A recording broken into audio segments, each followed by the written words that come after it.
Hey guys, Galucia here, and today we are going to work on resources. Just waiting for some of that riffraff to clear up there. We have been playing this game for a while now. I got pretty far in the world. We pretty much almost immediately went into projects, trying to build some cool looking stuff, and because of that, we didn't really get to do a whole lot of spelunking, a whole lot of exploring, and that's really how you get your better resources. I managed to find some red, which I needed for an earlier episode, but haven't found any blue yet, and we've been at this for a while now. So I decided to employ a strategy that I like to use for finding stuff. First I need water. Oddly enough, I can't just click the waterfall. I gotta. So I've used this a lot on other worlds. I first saw someone else do this on their YouTube-ness. There's a video that was put out where someone did this, and it was a really good idea, and it works really well. So I'm going to show you guys what's what right now, and I think this is as good a place as any to get started. So what we're going to do is we're going to build a staircase that goes all the way down to the bedrock, which is also something that we haven't done together yet, but we have not seen any bedrock. So we have not. Oh, geez. Well, this is a heck of a place to start going, isn't it? I guess it's too close to the ocean. That's okay, though. I can spiral the staircase. Not a problem. I really don't feel like just jumping into this cave. It doesn't seem to be a safe way down, so we will make our own way. What it? Oh. Well, that was very unthreatening, wasn't it? It definitely opens into other caves, but we're safe here. Can't really see down there. Okay, well, let's make our way back up. It's always good. I usually don't like jumping into a situation unless I have a way out. But sometimes you gotta just do whatever the situation calls for. Should I go exploring or should I keep going with my... I'm gonna explore for just a little bit. Which is also a good way to get resources usually, is to look at natural caves. Okay. I'm really good at getting lost. So when I do something like that, where that's like where I came in. Yeah, I hear you, zombie. I like to double mark it like that, just so when I'm lost and I'm looking around, I'm like, where the heck did I come in here from? If I see something like that, where it's clearly marking a walkway, not two candles together, because previous viewers would know that that's usually how I mark a cave that's done, where there's nothing left to be explored in that cave, but two of them like that is a good indication that something's up. I guess we'll just go exploring a little bit. I definitely need coal. Sweet. I've been cooking a lot, so I'm low on coal. Oh my goodness. Oh my goodness. That was not what I wanted to happen. Okay, we're safe for the immediate nowness. Please be a dead end. Oh my goodness. Okay. Okay, I fell, but that's okay. We're gonna make our way back up, and we will get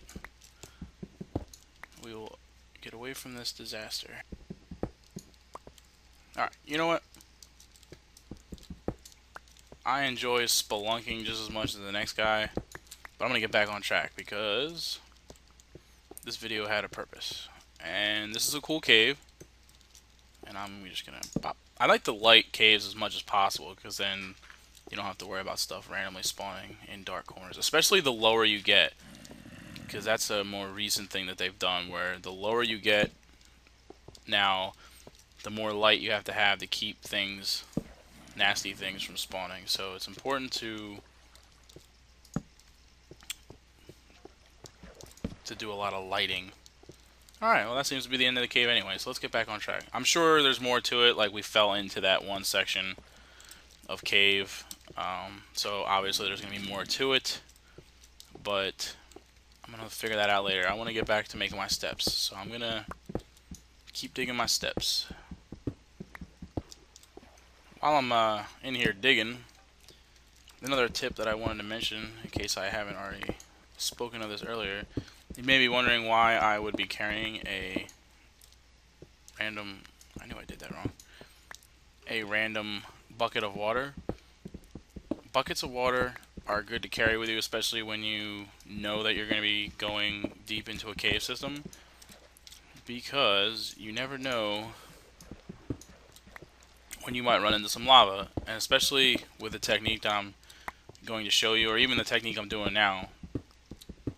There could be lava right here where I'm about to dig, and I can go pop, and then lava can start rushing in, and if you're not quick enough, you're going to catch on fire. So you can quickly put down water to put yourself out, and that'll also block the lava if you don't have the ability to switch to... But I also keep stone in my inventory. You see it's right next to the bucket. That way I can... Oh my goodness. That way I can block off some lava. But that is a huge, huge, huge cave. And there's definitely... That's not going to be safe trying to get into the cave that way. Let's see if this is a drop too. Might have to do another spiral here. Let's see how much we can get done here. Broke into another cave.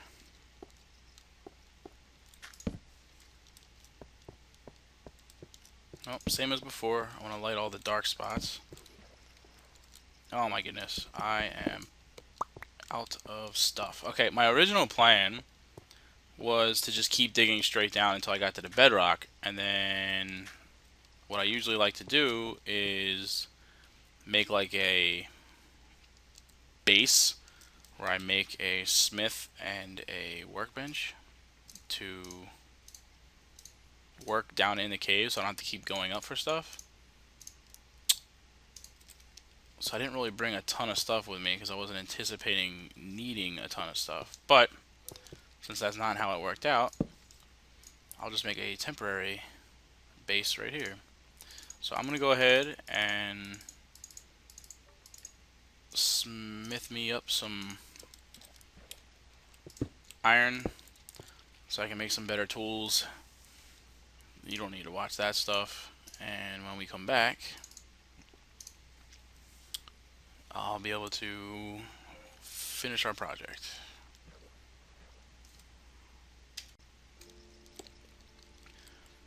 Okay, so this is bedrock, and there's some red, but I don't think I can get to it, really. Oh, never mind, I can get to it.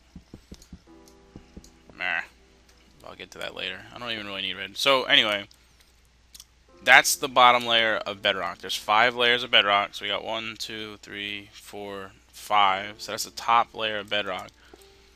Diamond can be found between layers 0 and 16 on the bottom of the world. So if that's 5, it's 6, 7, 8, 9, 10, 11, 12, 13, 14. So that's 14, which makes this 15, and then that's 16. So then what I like to do is I'm gonna dig this way a little bit, and I'm gonna move my base that I built upstairs down here in just a little bit.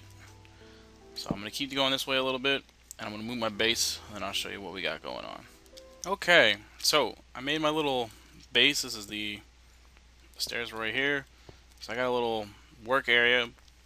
I keep the chest because you're going to be getting a lot of rock, but I don't like to waste rock because I'm a builder, and I'm sure I'm going to need it. So what I did was, we got tunnels that are just 2 by 1, and then 3 to divide them, and then 2 by 1 again, going in all these directions. And the reason for this is because all the veins of things you're going to come into, but diamond especially, if you find one, there can be more found. They don't necessarily even have the touch, but there can be more found within a 2x2x3 grid.